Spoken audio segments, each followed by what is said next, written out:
Every 4th of July, we celebrate the founding of the United States of America. But where did that name America even come from? Most of you have probably heard that America was named after this guy, Amerigo Vespucci. Vespucci was an explorer who made a series of voyages across the Atlantic to the New World, but it was a decade after Christopher Columbus. So why was the New World named after Vespucci and not Columbus? And what are the origins of that name, America? Why is it that this country is called is not called the United States of Colombia?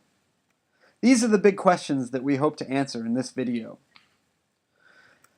Now, thinking back to the last video, Christopher Columbus returned from his journey to the New World in 1493.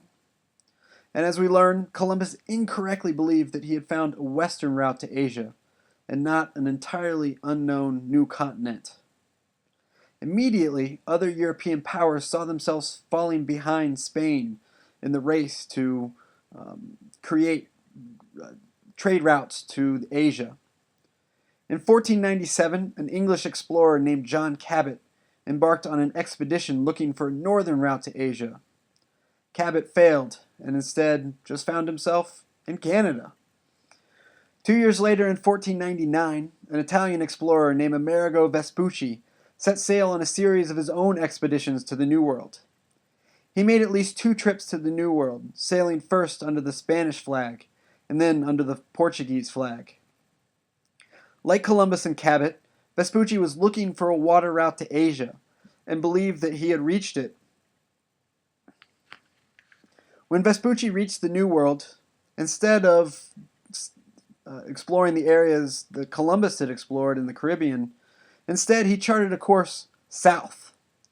Using navigational maps of Asia, Vespucci expected to run into the Indian Ocean. Instead, Vespucci discovered something that he didn't expect. A coastline that took him thousands of miles, almost due south, well below the equator. Vespucci was confused, and we know this from letters that he wrote describing his journey. At times, Vespucci seems to think that he had in fact discovered a brand new continent. Here he writes, "I have written to you about my return from those new regions, which can be called a new world, since our ancestors had no knowledge of them."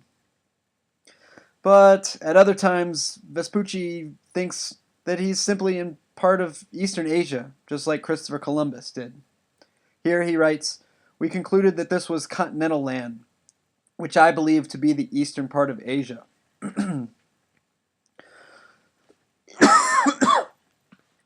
So why exactly was the entire New World named after the 3rd or maybe 4th or 5th European explorer to reach its shores? For nearly 3 centuries, no one knew. The exact details of how America got its name was one of the great unsolved mysteries of history. And then in the 1800s, a book was discovered with a clue. It turns out that 2 years after his return, a letter Vespucci wrote describing his journeys made its way into the hands of a young German writer and geographer named Matthias Ringman. Upon reading Vespucci's letter, Ringman had an immediate revelation. He believed that Columbus and Vespucci had not in fact sailed to Asia, but instead had discovered a brand new, unknown 4th continent. Ringman wanted to give Vespucci credit, and not Columbus, because it was Vespucci's voyage south that had proven this land was not in fact part of Asia. In 1507, Ringman teamed up with a mapmaker named Martin Waldseemüller. Together, they set about publicizing this theory. They wrote a book entitled An Introduction to Cosmography. In the book, it states this: "A 4th part of the world has been discovered by Amerigo Vespucci. Since both Europa and Asia were named after women, I do not see why anyone should rightly prevent this new part from being called Amerigan, the land of Amerigo, as it were, or America, after its discoverer." This is the first time the term America was ever used to describe the New World. Most historians believe that it was Ringman who coined this term. And most people are surprised to learn that Vespucci himself had nothing to do with the naming of America. In fact, Vespucci likely died before he even learned about his greatest contribution to history. But the story of the naming of America did not end with the discovery of this book. It turns out the real purpose of this book was to introduce a large map of the world that would be published along with the book. In the book, it briefly states, the purpose of this little book is to write a sort of introduction to the whole world that we have depicted on a globe and on a flat surface, a map. The globe, certainly, I have limited in size, but the map is much larger. And this is where Waldseemüller comes in. Waldseemüller was responsible for making the map. Historians estimate that over 1,000 of these books and maps were likely produced in 1507. However, none of the books that were found 3 centuries later in the 1800s contain this map. And at the turn of the 20th century, this map became one of the most sought-after maps on the planet. In 1889, the British Geographical Journal wrote, "No lost maps have ever been sought for so diligently as these of Waldseemüller." And in 1896, John Boyd Thatcher writes, "The mystery of this map is a mystery still." Now, if you were looking for a lost map like this one, where might you look? Well, it turns out that in 1903, a German minister was looking through some old books in a library in a castle in Germany. The minister stumbled upon a series of papers containing a large map. Initially, when he unfolded this map, it may have looked something similar to this, just like other maps from the 1500s. It showed the location of the 3 known continents in the world at the time, Europe, Asia, and Africa. However, this map showed something a little different. The mapmaker had included a new 4th continent, and he had named this place America.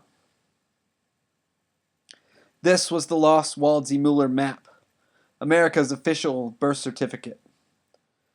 Now the map, it remained in Germany until 1997, when it was sold to the United States for a nice price tag of $10 million. And today it's displayed in the Library of Congress in Washington, D.C. So that must be the end of the story, right? Well, not quite.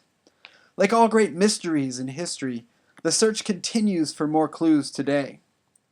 Those aspiring detectives who were really paying close attention earlier in the video may have noticed that Ringman and Waldseemüller not only published a book and a map, but they also created something else at the same time. A small globe. Well, since the discovery of the map, 5 of these small globes have been discovered. But they're probably not what you have in mind. These globes are simply sheets of paper which someone has to cut out and then paste onto a sphere in order to make a globe. And like the Waldseemüller map, these globes also show this brand new 4th continent, which was labeled simply America. Now, one of these paper globes recently sold for $1 million. So, are there more globes or maps still out there today that have yet to be discovered? Well, it turns out that the answer is probably yes. Now, the last globe, the Waldseemüller globe like this, was discovered in 2012 in an old geometry book in a Munich library. It turns out someone in the 18th century may have been using this $1 million piece of paper as a bookmarker without even realizing its actual significance. So that's your quest, those of you who are out there listening to this video, to find any lost Waldseemüller maps or globes. Now, hopefully in this video you are able to answer the big question that I posed at the beginning of the video, which is, why was the New World named after Amerigo Vespucci and not Christopher Columbus? As always, thanks for watching.